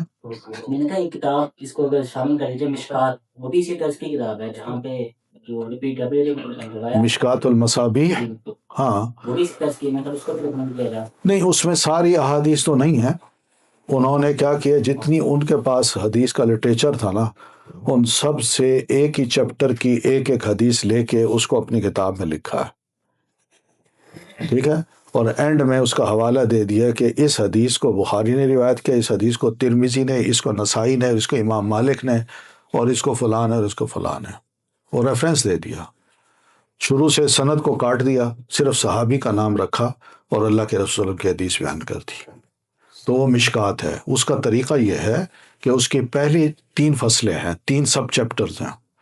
پہلا سب چیپٹر جو ہے، اس چیپٹر میں وہ کوشش کرتے ہیں کہ میں صحیح بخاری اور صحیح مسلم کی روایات کو لاؤں، پہلے سب چیپٹر میں۔ پھر دوسرے سب چیپٹر میں وہ کوشش کرتے ہیں کہ سنن کی کتابیں جہاں، سنن ابو داؤد، ترمذی، نسائی، ابن ماجہ، میں ان کی احادیث کو بیان کروں۔ اور جو تھرڈ چیپٹر، سب چیپٹر ہے، تو اس میں ان کے علاوہ کسی اور کتاب میں کوئی حدیث ان کی دانش میں یہ صحیح ہے تو وہ لکھ دیتے ہیں۔ تو اس پر اب کتاب پہ بڑی تحقیق ہو چکی ہے، اور کتاب کی بڑی شرح بھی آ گئی ہیں، اور الحمدللہ کتاب اس قابل ہے کہ اس کو پڑھا جائے اور حدیث واضح ہو جاتی ہے۔ جی یعنی احادیث کا مطالعہ کیا جائے تو مطلب وہ جب جس دور میں قرآن پاک نازل ہوا تو اس دور میں جیسے مطلب لوگ رہتے تھے رسم و رواج، اور پھر وہ مطلب ان کے حالات پڑے جائے نا، تو آج کے جدید ذہن کے نا مطلب کئی لوگوں کے نا ان کو ہضم نہیں ہوتے، یا ان کو کیونکہ قرآن پاک کا مطالعہ نہیں ہوتا، فہم نہیں ہوتا، تو یہ جو زیادہ مطلب پھیلا ہے یہ وہ آپ کہہ رہے ہیں نا کہ یہ جو انکار یہ اس طرح کا کہ ان کو اصل میں مطلب انہوں نے اکثر لوگوں نے قرآن پاک کا پہلے مطالعہ سے ہی نہیں کیا ہوتا اور احادیث پڑھنے لگ جاتے، اور احادیث میں مطلب وہ آج کل کے موجودہ حالات سے بڑے مختلف حالات ہیں، تو وہ ان کو اکثر کو ہضم نہیں ہوتے۔ تو اس کے لیے وہ میں پوچھنا چاہتا ہوں کہ بھی اس کے لیے کیا بہتر ہے کہ بھی دراصل شرع کے ساتھ احادیث کو پڑھا جائے یا قرآن مجید کا پہلے مطالعہ کر کے ہی؟ بالکل صحیح ہے، ایسے لوگوں کو علم کی پکی دینی چاہیے تاکہ ان کا ہاضمہ صحیح ہو۔ تو ہاضمے کے لیے یہی طریقہ ہے کہ حدیث کو ایسا نہیں سمجھنا چاہیے کہ یہ عام کتاب ہے، اللہ کے رسول کی بات ہے، سنجیدگی چاہتی ہے، اور پھر یہ ہے کہ اس میں جو باتیں واضح کر دی گئی ہیں کہ یہ صحیح ہے یہ ضعیف ہے، ان کے دلائل پڑھنے چاہیے۔ ہم میں تھوڑی سی بات سوچیں کہ ہم کس طرح بزرگوں کی باتیں کرتے ہیں کہ بزرگوں نے فرمایا، اب بزرگ کا نام نہیں ہے، لیکن وہی بات اگر کسی اور سے سنے تو وہ بزرگ کی بات کوئی اور طریقے سے بتائے گا، اور تیسرا بزرگ کی بات کوئی اور سنائے گا، اور طریقے سے سنائے گا۔ تو یہ صورتحال ہمارے ہاں بنتی ہے، اس وجہ سے ایسے لوگ ذرا تھوڑے سے سوال پر نالاں ہو جاتے ہیں کہ آپ نے سوال کیا کیوں ہے، میں نے بزرگ کی بات کی، آپ پوچھتے ہیں کس نے کہا، کون ہے، کس کتاب میں لکھا، اور وہی ناراض ہونے کی کیا ضرورت ہے؟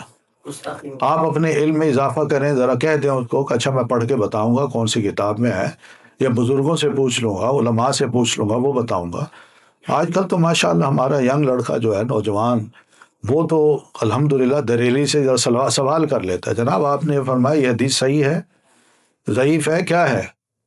وہ ناراض ہوتے ہیں، وہ کہتے ہیں بھائی کیا بات کرتے ہو، تم نے علم پڑھا ہے، تم نے 8 سال مدرسے میں لگائے ہیں، ہم نے لگائے ہیں، ہم جانتے ہیں سب کچھ، آپ کے پاس کیا ہے؟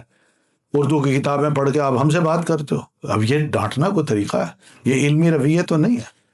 علم تو یہ ہے کہ بھائی ٹھیک ہے، آپ کا سوال ہے، مجھے یاد نہیں ہے کون سی کتاب میں ہے، میں دیکھ کے آپ کو کل بتا دوں گا۔ اس کا فائدہ یہ ہے کہ میرے علم میں بھی اضافہ ہوگا، میں بھی ایک ریسرچر بن جاؤں گا، اور بات کو تحقیق کے بغیر نہیں کروں گا آئندہ، لیکن غصہ کرنے کی ضرورت تو نہیں ہے۔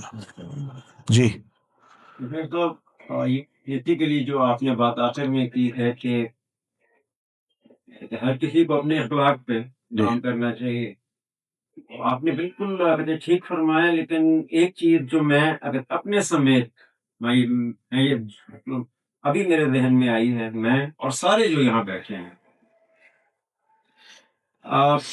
ہم یہ کہہ رہے ہیں کہ ہمیں ایک کتاب چاہیے تاکہ ہم خود ریڈ کر لیں۔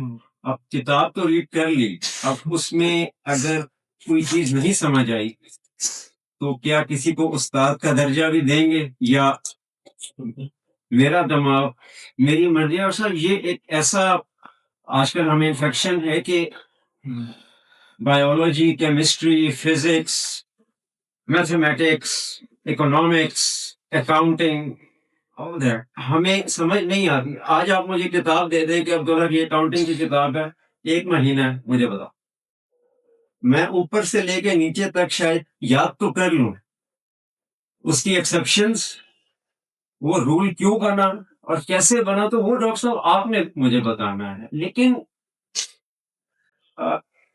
آج ہم بیٹھ کے سارے یہ بات کر رہے ہیں کہ ہمیں ایک کتاب بتا دیں کیونکہ ہمارے پاس نہیں ہوتا ٹائم، تو مجھے لگ رہا ہے کہ یہ بھی کچھ اللہ کے رسول صلی اللہ علیہ وسلم کے ساتھ انصاف نہیں کر رہے۔ ہمارے پاس ہر چیز کے لیے ٹائم ہے، بٹ ٹائم نہیں ہوتا۔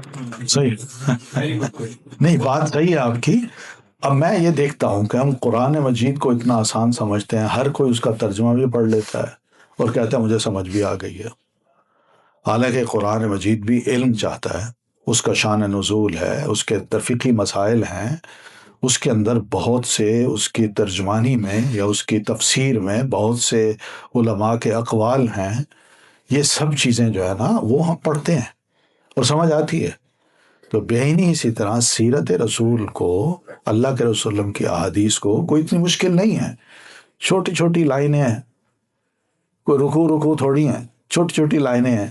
ان چھوٹی لائنوں میں ایک مسئلہ لکھا ہوا ہے، وہ مسئلہ پڑھتے ہی سمجھ آ جاتا ہے. باقی اس سے ڈیڈیوس کیا کرنا ہے اور فقہی مسائل کیا نکالنے ہیں، وہ ظاہر ہے کام نہیں ہے، وہ کسی استاد سے پڑھا جائے. اور الحمدللہ میں تو اس لیے کہتا ہوں، یہ باتیں اس لیے میں کر رہا ہوں کہ ہمارے دور میں علم کو حاصل کرنا آسان ہو گیا ہے. پہلے یہ چیزیں نہیں تھیں. پہلے جو کتاب میں نے لکھی تھی نا استادوں سے مل کے اور کتاب لکھی، وہ کتاب کا ایک نسخہ میرے پاس ہوتا تھا، اور شاگردوں کو اگر یہ پتہ چل جاتا کہ میں نے بہت سینئر علماء سے یہ کتاب سنی اور کتاب لکھی ہے، تو وہ دور دور مشرق سے بھی لوگ آتے تھے، اندلس سے بھی آ جاتے تھے، مغرب سے بھی آ جاتے تھے، دور دراز علاقوں سے ٹریول کر کے قافلوں کے ذریعے پیدل چل کے، سواریاں بھی نہیں تھی، تو وہ چل کے وہاں پہنچتے تھے اور سنتے تھے. اور جب سنتے تھے تو یہ نہیں ہوتا تھا کہ وہ سن رہے ہیں آپ کی طرح، ہر ایک کے پاس قلم دوات ہوتی تھی، کاغذ ہوتا تھا، وہ اس کو لکھتے تھے، سنجیدہ تھے، وہ لکھتے تھے. اور لکھ کے جب پوری کتاب مختلف سیشن سن کے اور لکھ کے جب پوری کتاب ختم ہو جاتی، تو آپ سوچیں وہاں اگر 40,000 یا 20,000 لوگ بھی موجود ہیں نا اس مجلس میں، تو ایک کتاب کے 20,000 نسخے تیار ہو جاتے تھے. یہ پرنٹنگ پریس تھا اس دور کا. تو وہ 20,000 نسخے پھر 20,000 شہروں میں جاتے تھے، گاؤں میں جاتے تھے. تو یوں یہ کتاب پھیلتی تھی، علم پڑھتا تھا، لوگ پڑھتے تھے. تو الحمدللہ اس میں ذرا تھوڑا سا میں کہتا ہوں آپ دلچسپی لیں. تو دلچسپی لینے کے لیے کسی شیخ کو تلاش کریں جو یہاں آ کے آپ کو پڑھائے اور تھوڑی سی یہ باتیں سنائے. انشاءاللہ امید ہے کہ علم میں اضافہ ہوگا، نقصان نہیں ہوگا. جی اصل میں مسئلہ یہ ہے کہ نا استاد ہمارے یہاں جیسے استاد کو سمجھا جاتا ہے نا ہمارے معاشرے کے اندر، استاد تو ہم نہ لیتے ہیں، لیکن استاد سے اختلاف کرنے کو ہم گستاخی سمجھتے ہیں. کہ استاد سے اختلاف کرنا چاہیے، کیونکہ ہم محدثین کے بارے میں کافی جگہ پڑھے کہ محدثین اپنے استاد سے کلام سے اختلاف رکھتے تھے ان کے. تو اصل مسئلہ تو یہ ہے نا کہ ہم اپنے استاد سے اختلاف کرنے کو ہمارے معاشرے کے اندر استاد ہی سمجھا جاتا ہے. اب میں نے حفظ کیا، اگر میں اپنے قاری سے کہہ دوں کہ میرے قاری صاحب کے اندر یہ غلطی تھی، تو یہ معاشرہ سمجھتا ہے یہ گستاخی ہے. تو کیا میری یہ بات نہیں، معاشرہ جو سمجھے اس کو نہ دیکھیں.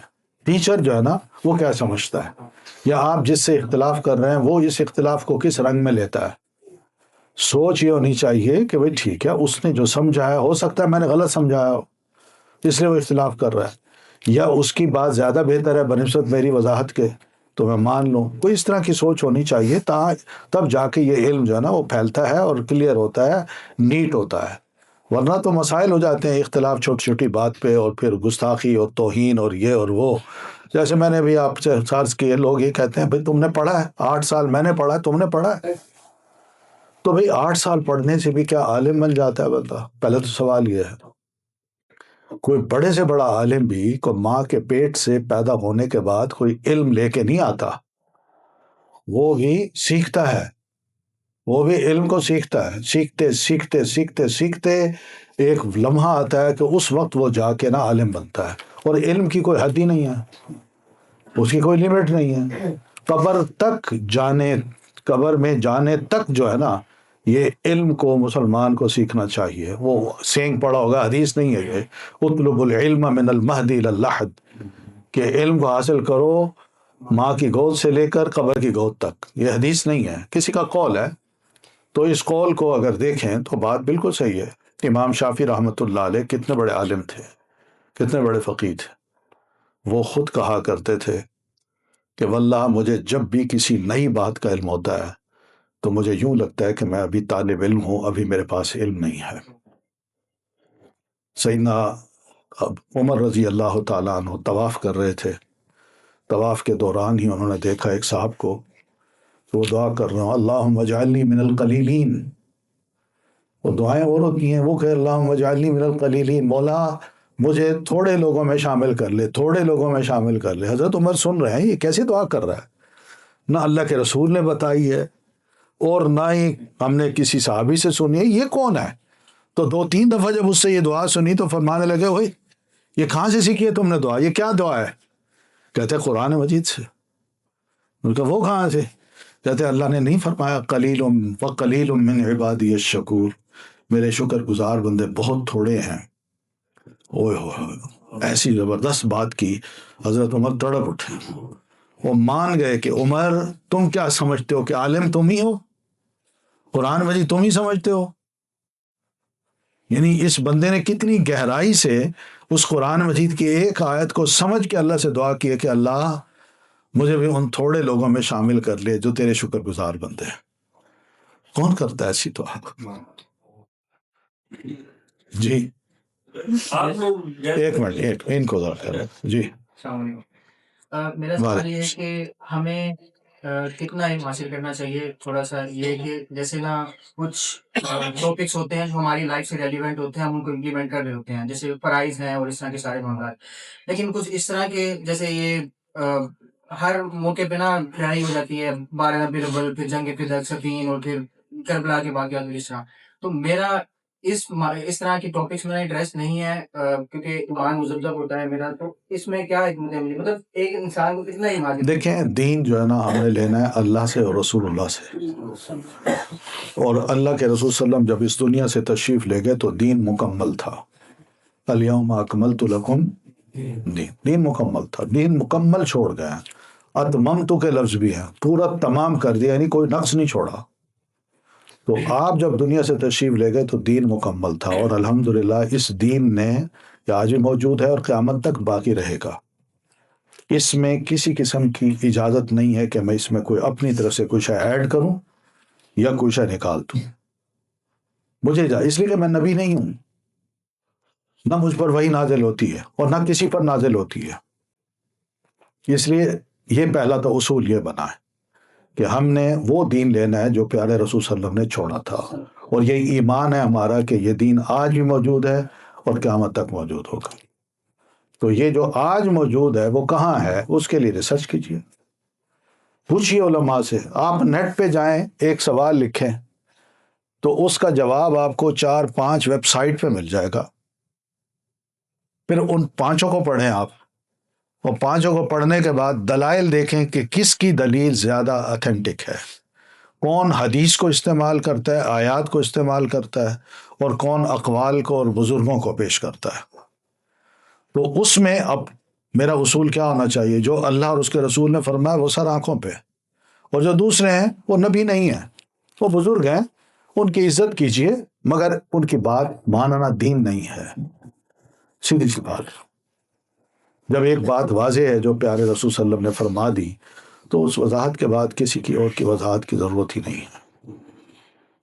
ٹھیک ہے، تو یہ طریقہ ہے. جی تو جیسے آپ نے مطلب بیان میں بات کی کہ بھائی تدریجاً قرآن پاک نازل ہوا، تدریجاً آہستہ آہستہ بھی لوگوں یعنی تاکہ وہ احکامات بھی آہستہ آہستہ نازل ہو. تو آج کے دور میں بھی آپ کے خیال میں حکمت کے ساتھ تدریج کی پالیسی اختیار کرنی چاہیے، مطلب لوگوں کو دعوت دیتے ہوئے اور اس طرح؟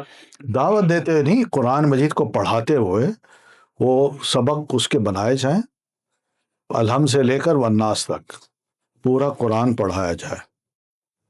ٹھیک ہے، وہ تدریجی عمل بھی ہوگا، تعلیمی بھی ہوگا، اور پھر اس کے بعد تربیتی عمل بھی ہوگا، اور پھر منہجی بھی یہی بنے گا کہ طریقہ کار یہی ہونا چاہیے کہ قرآن مجید کو ہم کیونکہ ہوتا یہ ہے کہ ہر قرآن مجید کا ہر رکوع آپ پہ کوئی اثر ڈالے گا، آپ کے سوالوں کا جواب مل جائے گا، اور آپ کے شکوک و شبہات بھی دور ہو جائیں گے، اور عمل کی بھی کوشش، کوئی ریمائنڈر بھی مل جاتا ہے. ایک بات کو بار بار کیا جاتا ہے، ذکر کیا جاتا ہے قرآن مجید میں، تو وہ ریمائنڈر بھی مل جاتا ہے. تو اس طرح قرآن مجید کو اس طرح اگر پڑھا جائے تھوڑا سا وقت لگا کے تو وہ زیادہ بہتر ہے، بہت اچھا رہے گا. اگر وہی میں نے شروع کی بات کی تھی نا، اکٹھا قرآن دے دیا جاتا ہے، اس پہ عمل کرو، لوگ سمجھتے ہی نہ. قرآناً فرقناہ لتقرأہ علی الناس علی مکث، ہم نے قرآن مجید کو تھوڑا تھوڑا کر کے اس لیے نازل کیا ہے تاکہ آپ لوگوں پر بھی اس کو ٹھہر ٹھہر کے پڑھیں. کچھ صحابہ کہتے ہیں کہ جب آیتیں اترتی تھیں کوئی بھی، تو ہم جب تک 10 آیتیں سیکھ نہ لیتے کہ اس کا معنی کیا ہے، اس پر عمل کیسے کرنا ہے، تو اس کے بعد اس وقت تک ہم 11ویں آیت نہیں پڑھتے تھے۔ یہ ان کا تدریجی عمل تھا، اور تربیتی بھی تھا، اور علمی بھی تھا، تعلیمی بھی تھا، اور نبی علیہ السلام یہ کرتے تھے۔ تو ہمارے ہاں اب یہ چیز نہیں ہے، ہم چاہتے ہیں بس ایسے نہ کوئی پیالہ ہو اس میں یہ پورے قرآن میں کھول کے نا ہمیں پلا دیا جائے اور ہم بس بڑے علامہ بن جائیں، ایسا نہیں ہوتا۔ نہیں، جیسے کوئی فرض کریں کوئی آج کل جیسے بھی دین سے دور ہیں یا پھنسے ہوئے ہیں کوئی لوگ، تو ان کو جیسے دعوت دی جائے گی تو پہلے آہستہ تھوڑے ان کو ہلکے، مطلب ایک ہلکے احکامات کی دعوت دی جائے گی۔ نہیں ایسا مسئلہ نہیں، کوئی کمپرومائز نہیں ہے۔ نہیں، قرآن مجید کو نور کہا گیا، نور۔ یہ ڈاؤٹس کو اور کیا کہتے ہیں اس کو، ڈیویشن کو، یہ قرآن جب بندہ پڑھتا ہے نا تو اس کے دل سے، اس کے دل کی اصلاح کر دیتا ہے، اس کو نکال کے اس کی جگہ قرآن اپنی روشنی ڈالتا ہے۔ اور یہ حقیقت ہے، ایسے ہی ہوتا ہے، ایسا نہیں ہوتا۔ جس نے سمجھنا ہے وہ واقعی کتاب ہدایت سمجھ کے اس کو قبول کر لے گا، اور جسے نہیں سمجھنا وہ کہے گا نہیں میں نہیں مانتا۔ نہیں، اللہ کی عظمت، محبت، آخرت مطلب کسی کو نہیں سمجھایا گیا بچپن سے، تو اس کو پہلے تو مطلب یہ بتایا جائے گا نا۔ میں نے کہا دیکھیں، آپ جب الحمدللہ پڑھائیں گے تو اللہ کا نام ہے، رب العالمین ہے، اس سے پتہ چلتا ہے اللہ کتنی عظیم ہستی ہے، الرحمن ہے، الرحیم ہے، مالک یوم الدین ہے۔ یہ پڑھتے جائیں گے نا بے شمار چیزیں نکل آئیں گی، ایک ٹاپک نہیں ہوگا، وہ بے شمار چیزیں، بندہ کہے گا واہ بھائی واہ، یہاں سے نکلے ادھر پہنچ گئے، یہاں سے نکلے یہاں پہنچ گئے۔ یہ تو سارا دل کے جو سوالات ہیں یا جھنجھوڑتا آگے چلا جاتا ہے اور صفائی کرتا جا رہا ہے، جھاڑو پھیر رہا ہے۔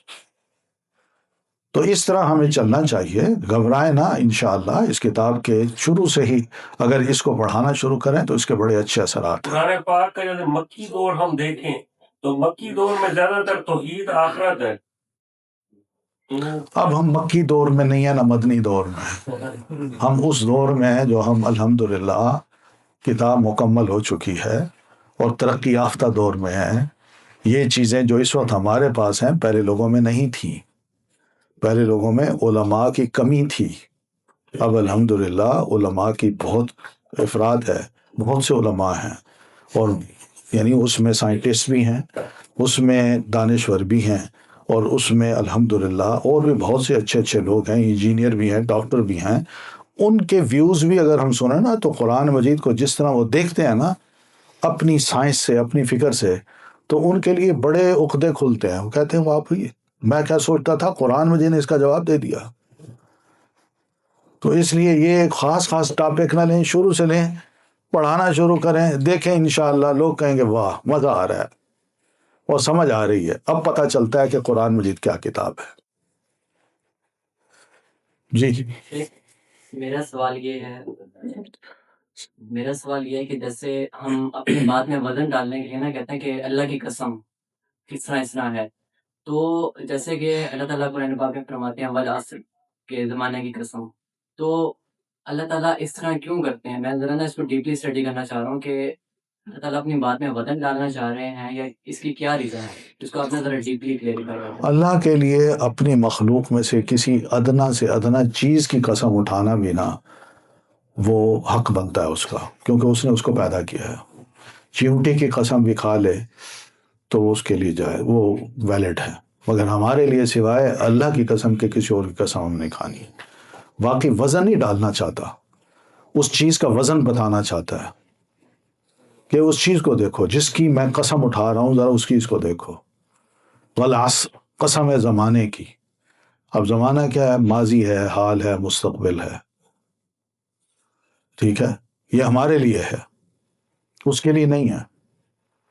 تو ہم اپنے ماضی کو دیکھیں تو پچھتاتے ہیں، حال کو دیکھیں تو ٹھنڈی آہیں بھرتے ہیں، اور مستقبل کے بارے میں سوچیں تو فکر لگ جاتی ہے۔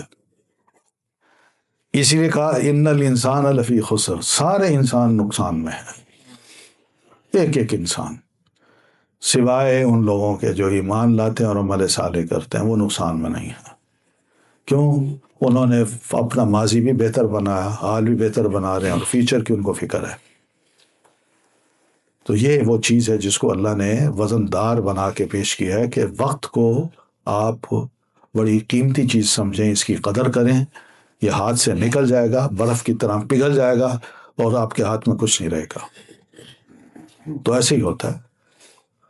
تو ہم اس میں اچھی بڑی چیزیں ہوتی ہیں، بیوی ہے گھر میں، کھانا ہے، سب کچھ ہے، مگر انجوائے نہیں کر پا رہے۔ ماضی کی باتوں کو سوچ کے نا حال کو خراب کر رہے ہوتے ہیں، اور مستقبل اس کے بارے میں پلاننگ کر رہے ہوتے ہیں جو ہاتھ میں بھی نہیں ہے۔ تو یہ کیا چیزیں ہیں؟ کوئی عقل مندی تو نہیں ہے نا۔ تو اس لیے اللہ نے وقت کی عظمت بتائی ہے کہ انسان وقت کی قدر کرے۔ چلیے جی نماز پڑھ لیں۔ جی سر یہ میں ایک اصول جاننا چاہ رہا تھا کہ اس کو فقہی اختلافات ہوتے ہیں جو اس میں وجوہات کیا ہیں، اور اس کو کیا قبول کیا جاتا ہے، اور دور کیا ہو سکتے ہیں، یا دور کرنے کا بھی قواعد ہے کوئی؟ دیکھیے، فقہی اختلافات جو تھے نا، فقہ کا مسئلہ جو ہے نا، فقہ کا جس دور میں فقہائے کرام آئے ہیں نا، اس دور میں ایک مسئلہ اگر ابھر آیا تو مختلف فقہا سے پوچھا گیا۔ ہر فقیہ کا اپنی ایک علمی لیول تھا، تو اس علمی لیول کی بنیاد پہ اس نے جواب دے دیا جو دوسرے سے مختلف تھا۔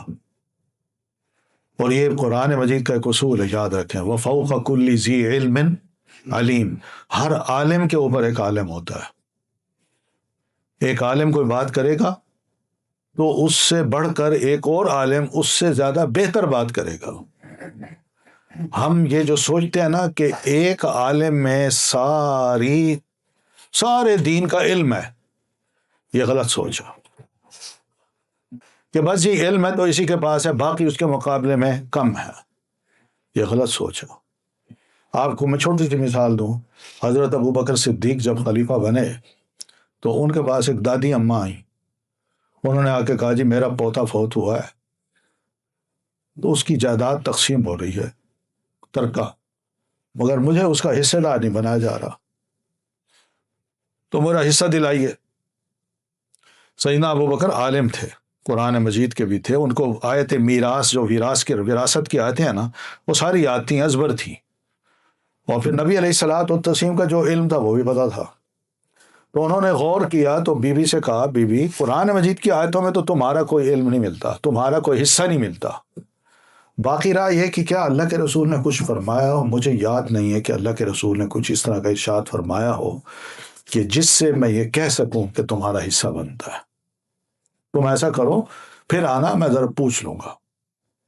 ابھی یہ بات کہی تھی، وہاں دو صحابہ بیٹھے ہوئے تھے، محمد ابن مسلمہ اور مغیرہ ابن شعبہ رضی اللہ عنہما۔ انہوں نے جو ہی حضرت ابوبکر کا یہ فیصلہ سنا تو انہوں بولے، کہنے لگے ہم اس کے گواہ ہیں کہ رسول اللہ صلی اللہ علیہ وسلم پر ایک دادی اماں آئی تھیں آپ کے پاس، اور انہوں نے بالکل یہی کیس پیش کیا تھا۔ تو رسول اللہ صلی اللہ علیہ وسلم نے ایسا کیا تھا کہ دادی اماں کو پوتے کا حصہ دلوایا تھا۔ انہوں نے کہا ایسی بات ہے؟ انہوں نے کہا ٹھیک ہے جی، دو ان کو حصہ۔ اب یہ ایک واقعہ ہے۔ اب اس واقعے میں اگر دیکھیں، حضرت ابوبکر صدیق کا علم ان دو صحابہ کرام سے کم ہوا؟ نہیں، وقتی طور پر کم تو ہے نا، کہ جو ان کے پاس علم تھا وہ ان کے پاس نہیں تھا، لیکن یہ نہیں کہہ سکتے کہ وہ بہت بڑے عالم تھے، حضرت صدیق کا علم ان کے مقابلے میں کچھ بھی نہیں ہے۔ لیکن جو حقیقت ہے اس کو قبول کرنا دونوں کا کام ہے، جو کہہ رہا ہے وہ بھی ماننی چاہیے، اور جو فیصلہ دے رہا ہے وہ بھی مانے کہ بھئی ہاں ٹھیک ہے، اللہ کے رسول نے فرمایا تو میں کون ہوں کہنے والا۔ تو اختلاف جب ہوتا ہے تو اس اختلاف کو بھی اسی نظر سے دیکھیے۔ علماء نے فقہ کا جو معنی کیا نا، فقہ کا، وہ یہی کیا ہے کہ فقہ کا مطلب یہ ہے کہ اختلاف العلماء، یعنی علماء کے اختلاف کو جاننا، اس کو فقہ کہتے ہیں۔ کیونکہ جس فقیہ نے کوئی علم بتایا ہے، اس کا اگر دوسرے سے مختلف ہے تو اس کی کوئی وجہ ہوگی، کوئی دلیل ہوگی، تو دلیل کی بنیاد پر دونوں کی دلیلوں کو جاننا، یہ علم ہے، یہ فقہ ہے۔ تو یہ فقہ جو ہے ہم دیکھتے ہیں کہ اگر انسان ہیں، علماء ہیں، امام شافعی ہوں، امام احمد بن حنبل ہوں، امام ابو حنیفہ رحمۃ اللہ علیہ ہوں، امام مالک ہوں، یہ سب عالم تھے، فقیہ تھے، مگر ان کا علم ایک دوسرے سے بڑھ چڑھ کے تھا. کسی ایک کے بارے میں ہم نہیں کہتے کہ اس کے پاس سارا علم ہے اور دوسروں کے پاس کم تھا. اب یہ اختلاف کیسے ختم ہوگا؟ اس کا آسان سا حل ہے. ہم آج کل کے دور میں جمہوریت بڑا پسند کرتے ہیں، ہے نا، جمہوریت زندہ باد. تو ان چاروں فقہائے کرام کو رکھ لیں کہ ان میں اگر 3 ایک طرف ہیں اور ایک طرف ہے تو جمہوریت کا تقاضا کیا ہے؟ 3 کو لے لیں، ایک کو چھوڑ دیں. یہی ہے نا. اور اسی طرح جب میں جمہوریت کے ایسے لفظ لے آیا، اس کو لیجیے گا نا، میں ویسے بتا رہا ہوں، اصول جو ہے نا وہ ایسے بنائیے. تو اسی طرح 2 ایک طرف ہیں، 2 دوسری طرف ہیں، تو دونوں کے دلائل آپ دیکھیں، جس کی دلیل زیادہ اچھی لگتی ہے اس کو لے لیں. بس اتنی سی بات ہے. اختلاف ضد کا نام ہے آج کل. تو اس ضد کو ہم چھوڑیں، ہم اپنے علم کو خالص بنائیں اور نیک نیتی سے اس کو حاصل کریں. انشاءاللہ اللہ خیر کرے گا. جی ہم سنتے ہیں ہسٹری کے بارے میں کہ جو منگول امپائر ہے انہوں نے بغداد پر حملہ کیا تھا، تو جو زیادہ تر لٹریچر تھا ہمارا مسلمانوں کا وہ بغداد میں ہی پایا جاتا تھا. انہوں نے کتابیں جلا دی، انہیں دریا میں پھینک دیا. تو وہ ہم نے ری رائٹ، سنیے سوال سنیے. اسے ری رائٹ کیا گیا تھا یا وہ یعنی کیسے آج ہمارے پاس ہے؟ نہیں، میں نے بتایا نا، ابھی میں نے آپ کو ایک مثال دی کہ ایک شیخ نے وہ ایک کتاب سنائی، اس کی 40,000 جلدیں تیار ہو گئیں، 20,000 وہ جلدیں تیار ہو گئیں. یہ پریس تھا اس دور کا. تو وہ کتابیں ساری بغداد میں جمع نہیں ہوتی تھی، وہ ادھر ادھر جہاں جہاں وہ رہتے تھے وہاں چلی گئی تھی. تو علم باقی تھا. یہ نہیں ہے کہ وہ علم ختم ہو گیا یا پانی میں ڈال کے ہم نے اس کو پگھلا دیا ہے، اب ہمارے پاس علم نہیں ہے. علم ہے، وہ الحمدللہ باقی ہے اور رہے گا قیامت تک. قرآن مجید کو دیکھ لیں، کتنی کاپیاں ہوں گی بغداد میں اس وقت. ہلاکو خان نے آ کے چلو اس کو ختم کر دیا، لیکن کیا لوگوں کے سینوں میں محفوظ نہیں تھا؟ سینہ بسینہ. جو وہاں نہیں تھے، دوسرے شہروں میں آباد تھے، کیا ان کو قرآن یاد نہیں تھا؟ کیا بچے یاد نہیں کرتے تھے؟ عورتیں یاد نہیں کرتی تھیں؟